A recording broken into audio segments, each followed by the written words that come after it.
Welcome to the Blackwell Archives. When the restoration team first arrived at St. Elric's Abbey, they found the building half swallowed by the northern moors. The Abbey's stones were blackened by rain and time, its windows blinded by ivy, and its corridors filled with the scent of damp parchment.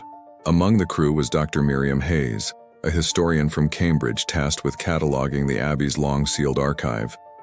She approached the assignment with her usual methodical calm, yet she would later describe those weeks as a season outside of reason.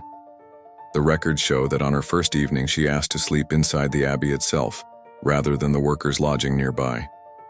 She claimed it was to guard the manuscripts, though her field notes reveal another motive. "There is a pulse in these walls," she wrote. "If one stays through the night, perhaps it will speak."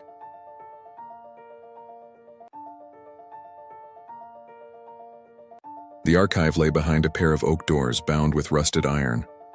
Inside, the air was brittle, filled with flakes of ancient vellum and the faint sweetness of candle soot.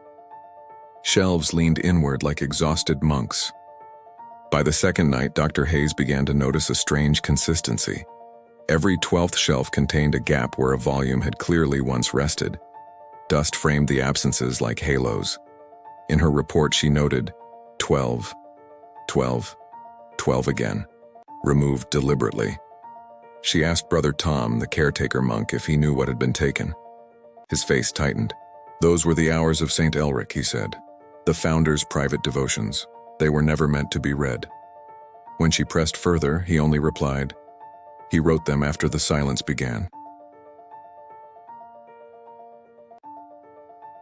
The Abbey's bells had ceased ringing centuries before. Local lore claimed that on the night they stopped, every monk within the cloister awoke deaf. No one could recall hearing thunder or a storm, only an absence, like air collapsing inward. Hayes dismissed it as folklore, but as she transcribed one brittle ledger after another, she noticed a recurring annotation scrawled in the margins: "Let no word rise beyond these walls." On the seventh day, her field recorder captured something peculiar. Between two sentences of dictation, there was a faint resonance, not static, but breath, drawn through teeth. She replayed it dozens of times. Each playback grew slightly quieter, as though the sound itself were retreating from her attention. That night she wrote, "The silence here is not the absence of sound. It is its shadow." 3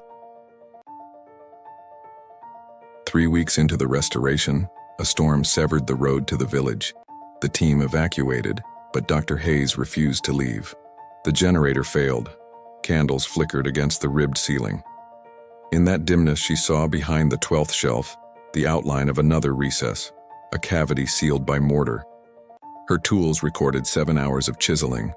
When the stone finally broke, a draft spilled out so cold her breath frosted mid-air. Inside lay a thin leather volume bound in cord. Across its cover, in faded ink, Hora 13. The pages were written in a cramped Latin hand, half prayer, half confession. The final passage read, "He who listens through silence will find it listening back." At precisely 3:12 a.m., the recorder captured her voice reading those words aloud, followed by 43 seconds of low resonance. Then, nothing.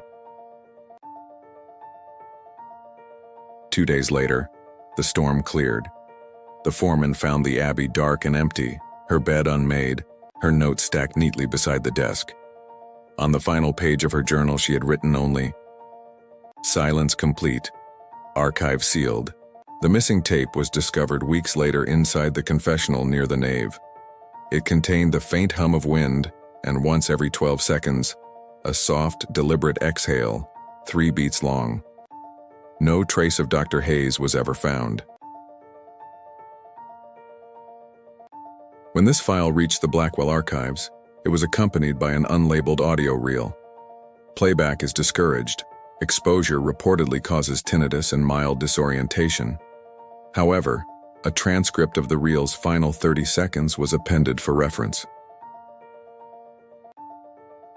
Voice, Dr. Hayes. "There's someone else here." "No, not someone, the silence itself." End of record A2211.